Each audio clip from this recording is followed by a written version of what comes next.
Hey y'all. So we're going to be taking a look at your upcoming Maven season, but before we do, a couple of announcements. So first of all, I got a treat for you guys. So I developed a quiz to help you determine what your strongest clairs are. So your clairs are your intuitive abilities in terms of clairvoyance, how you see intuitive information, clairsentience, how you feel intuitive information, and so on and so forth. So if you are curious to see what your strongest clairs are, and then get a little bit of information about how to strengthen them further, develop your other clairs, and then also some information on what my strongest clairs are and exactly how I use them to read on the channel, go get your free quiz. The link is in the description box below, and then let me know your results. I really love to see and hear like what you guys' results are. I love talking clairs all day long, so that link is in the description box below. Secondly, I reopened availability for personal readings. I sold out of the first round that I opened up a couple weeks ago, so I put some more availability up, and once those go, I'm gonna have to shut it down, and then, you know, hopefully I'll be able to do it again sometime in the future, but I never quite know when. So I love connecting with you guys personally, so if you guys want to sign up for a personal reading, that also, you guessed it, is a link in the description box below. I look forward to connecting with you. So those are the announcements. Now on to the meat. So we're going into Maven season, right? So Maven is a beautiful time as the wheel turns, where we're going into the autumnal equinox here in the northern hemisphere. Flip it for the southern, of course. But in the northern hemisphere, this is when we have equal times of day and night, right? So think about the justice key on the tarot, right? We are moving from Virgo season into Libra season. Libras are the justice key. It's about the scales. It's about balance, right? Which brings it back to that idea of the autumnal equinox and how we begin our descent into the dark time of year. So there's going to be a lot of themes of this time of year in these readings is what does balance look like for us? What is our relationship to the dark time of year? What is our relationship to the unknown and all of the aspects of the things that we can and can't see within the moonlight and you know, the sunlight and all of those aspects of what duality and balance and dark and light brings up for us in our day-to-day and also our spiritual experiences as well. Because as we move forward in the wheel of the year, you know, after that, we have my favorite time, Samhain, aka Halloween, and then we're moving forward further and further into the dark times. Samhain is also the beginning of the new year in the pagan world, my world. So it's a really beautiful time where this is, you know, beginning with Maven. It's a lot to be excited for. It's a lot to look forward to, and also I find it's a really beautiful opportunity for us to take a really healthy inventory of how we're doing, right? We're going into the last quarter of the year. How are we doing? How have we achieved balance? How are we feeling, right? How can we adjust our equilibrium or just observe our equilibrium, right? And move forward with an energy that feels balanced and grounded and inspired through the rest of the year, right? It's kind of like a, you know, like a last call for the last quarter of the year before we're going into January and we're in a new numerical year. So it's a beautiful opportunity to really take stock and really ask those questions and really consider our relationship to what is seen and unseen. So with that being said, let's go ahead and take a look at your upcoming Maven season. Hey fellow Aquas, how y'all doing? We're gonna be taking a look at your Maven season here. So just briefly, in the meditation, I saw the image, I was taken to the ocean at nighttime, and I saw the image of this enormous life-size tarantula, you know, like you do. I saw it coming up out of the ocean, and then it was on the land, on the sand there, and then it was a full moon, because of course it was, and then I saw a hermit, like the hermit from the Hermit Key, which is obviously like a major energy during this time as we go from the Hermit Key with the Virgo energy into the Maven season with the Justice Key of Libra. And I saw the hermit sort of walking on the shore with its, you know, lantern and everything, and then standing in front of this tarantula. And I got this very strong sense that there's an energy around, there's a lot to be seen and gleaned and learned that you can only really do from being still, because tarantula energy is Two of Swords energy, right? Which is about the heart and the head coming together for equal conference, right? But it's about gaining clarity from stillness and balance. And it's interesting with that Two of Swords. And then we have that Justice Maven energy of, equal parts night and day, the autumnal equinox. So it does feel like there's a balance of the mind coming through for us here. And it's interesting because with this Hermit energy, with the aspect of the lantern, the star key, right? The star energy is what's in that Hermit's lantern, which is what lights the way. Our home key of the star is about great hope, faith, love, psychic ability, spotlight, illumination, innovation, inspiration, everything that makes Aquarians, right? We think differently, we see things differently. And I feel like this time is really an invitation to step into, I'm seeing the TARDIS from Doctor Who, if anyone's familiar. It's like stepping into our own personal TARDIS, right? And I see the whole switchboard light up that Doctor Who, it's like pulling levers and pressing buttons and like setting clocks and doing things like on the TARDIS switchboard. And I feel like this is a time to be in the TARDIS, to receive the signals that are coming through, to have a true Two of Swords moment with that tarantula energy before the TARDIS, boom, takes off into whatever time or place the TARDIS is going to, for whoever needs saving. So it's really, really beautiful, Aquarius. And it feels, it just feels incredibly, I cannot think of another word other than sacred. And I know that's a bit like, oh, okay, is it sacred? It's sacred. It feels sacred, right? You wouldn't go on the TARDIS and like leave your litter in there. It feels like, it feels like a very special point in time where you're able to receive a lot of guidance, downloads, and inspiration that if the great thinkers and inventors of the world never took that time to be still and tap into that guidance coming in, again, from a place of stillness and openness, then where would we be, right? As a society, there's something about that. Let's see what the animal energy is. Oh, I just got shivies and oh, look who's on the bottom, spider. Not quite a tarantula, but wow, dragonfly. This couldn't be better. So first of all, this is beautiful air energy. Whenever we get an animal that's of our element, that is always very auspicious. Now, dragonfly equates to the Ace of Swords in the tarot, which is what? Clarity coming from stillness. It's similar. It's similar to the Two of Swords. Of course, it precedes it, but it's similar. Two of Swords is more incorporating that emotion and the feeling as well, which is interesting because we have the symbol here for water, right? Because dragonflies are a dual energy of air and water. Fascinating, the Two of Swords, right? Dragonfly also speaks of dream time and getting intuitive guidance during dream time and waking up with those big ideas or solutions to problems. There's really something about getting these downloads. Also, what color is the TARDIS? Does anybody know? It's blue, honey. Yes, color of the throat chakra. It is blue. There's something about your own personal invention, genius, soul purpose, the reason why you're here, the next big idea, your marker, your print, right? I'm hearing what you're known for. There's something about coming in around what you're known for, right? Something about that. Boop. Okay.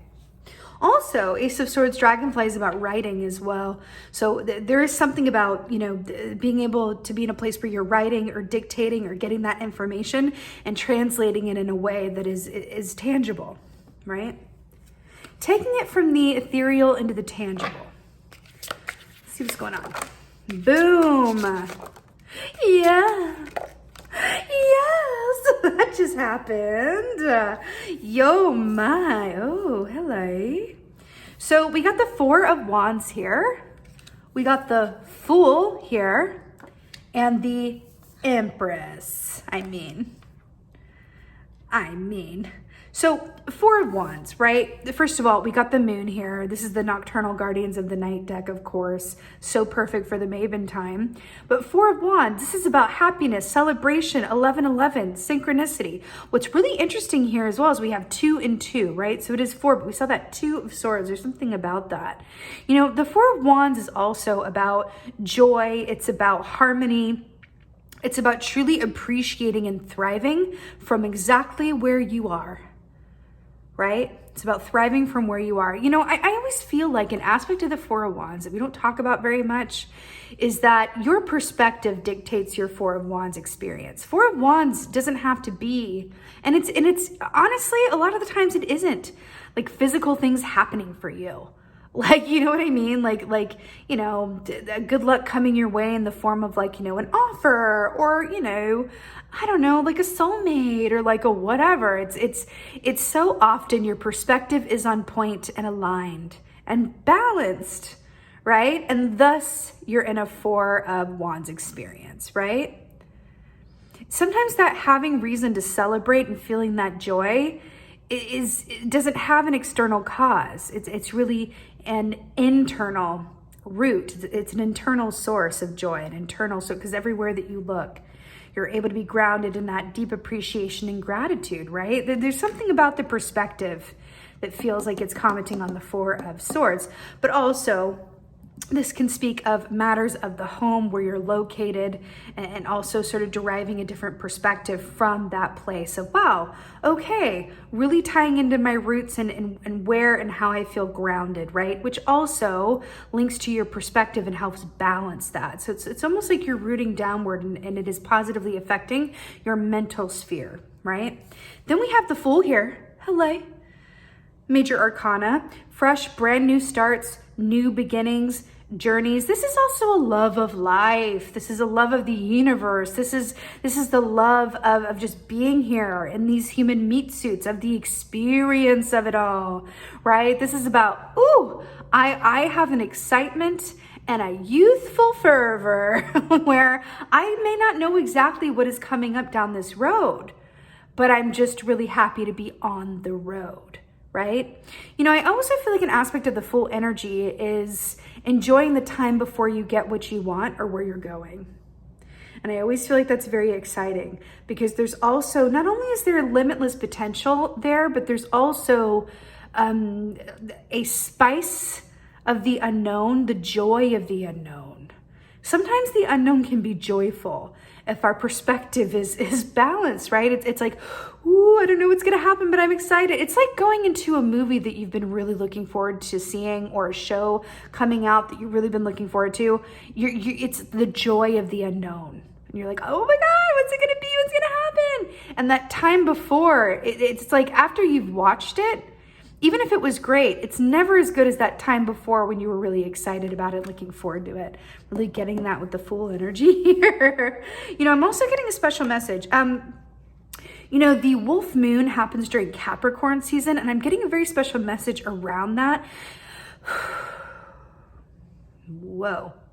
Okay, there's something coming in around Capricorn season, which of course comes before Aquarius season, our season. But something is linking to Capricorn, because look at this. Look at this. We have Capricorn season with the wolf, right? And then we have the rabbit here. So another symbol for the Empress, which, because that time, it's the number 3, right? The third major arcana. We're just going to do some math here. It's the third major arcana, right? Which is, the Empress is very much about fertility, the abundance, manifestation, and expecting good things. So oftentimes the Empress is shown as a rabbit, right?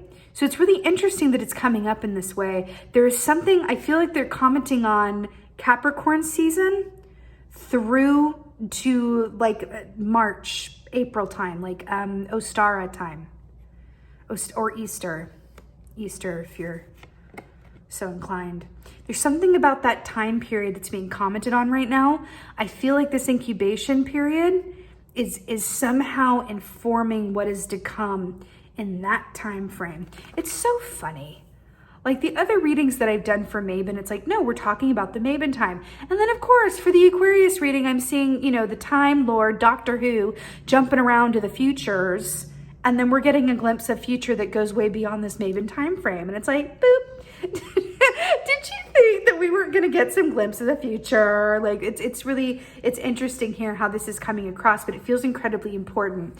We also look at the wolf and the fox here as well. Those are two very similar energies that can balance each other really beautifully. The fox energy is about the magician energy as well, which is about manifesting and co-creating. There's also an aspect of it that says, like with the sleeping fox here, with that pregnancy aspect, that there's an incubation period that's happening in this time frame leading up to like this bridge of time here that feels incredibly not just important but joyful. It's the joy of the unknown. I keep hearing it, the joy of the unknown, and it's somehow connected.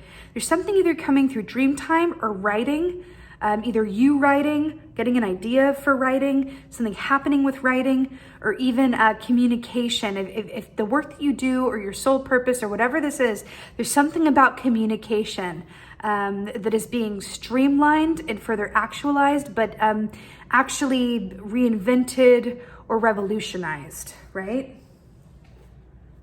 Let's get some advice. Get some advice. I feel like you're going to be in a very different place by, I want to say next Beltane, by next May. Right. This makes sense. Okay. So here we have the 10 of Wands here as your advice. This is really funny because look at all the stuff that she is juggling. She's got her key, she's got her cell phone, she's got, you know, a flip phone. Look at that. It's a blast from the past, actually. Interesting enough, we're talking about time jumping. We got like a shopping bag. We got, you know, 3 salamanders in a purse. Then we got a little mini bag. Then we got a little another. Look at all she has going on. Look at all this in the nighttime. You know, it's interesting because 10 of Wands is about a heavy burden, a heavy load, but it's also moving from one cycle to another, right? But do you see how let's just pretend like we don't know what's on the other side of that door. And this is somewhere that she has the key to, but she's never been inside before, right? Maybe she's a realtor, we don't know. But she's never been inside before. There's that joy of the unknown of, ooh, what is it gonna be like in here?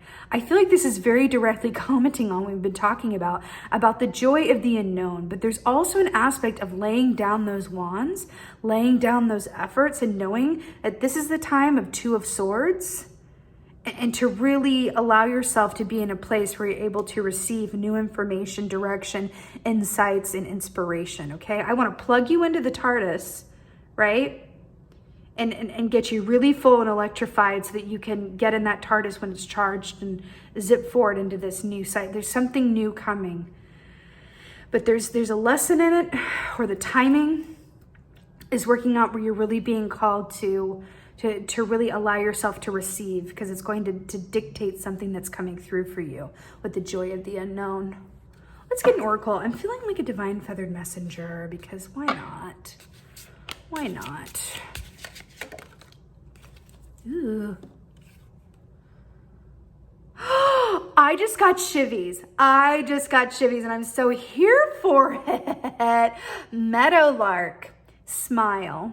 First of all, don't tell me what to do. Just kidding, kind of. Smile. You will soon experience a wonderful journey of inner discovery. Tell me or tell me not. But tell me, were we not talking about the hermit with the light of the star and the lantern and the illumination and the all of the time with the 2 of Swords and the whatnots and the stillness leading to great clarity? Stop, it's so good. Smile, you will soon experience a wonderful journey of inner discovery. And that's what this is, the joy of the unknown. I'm so here for it.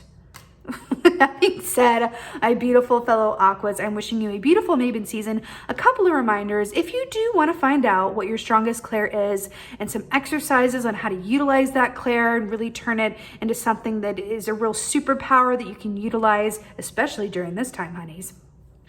That link is in the description box below. Go get you your free quiz. Also, I did open up more personal readings. I'm not able to offer them too often. but I am offering them now. I opened up more because they sold out. So if you do want to get a personal reading, that link is also in the description box below. And with that being said, I so hope that this helps. I so hope this resonates. If so, please let me know in the comments below, because I love reading your comments, especially from my fellow Aquas. Please like, please share, please subscribe, all of the goodness. And with that being said, just thank you. Thank you so, so, so, so much for being here. And most of all, and as always, just thank you. Thank you for being you. And be well until next time.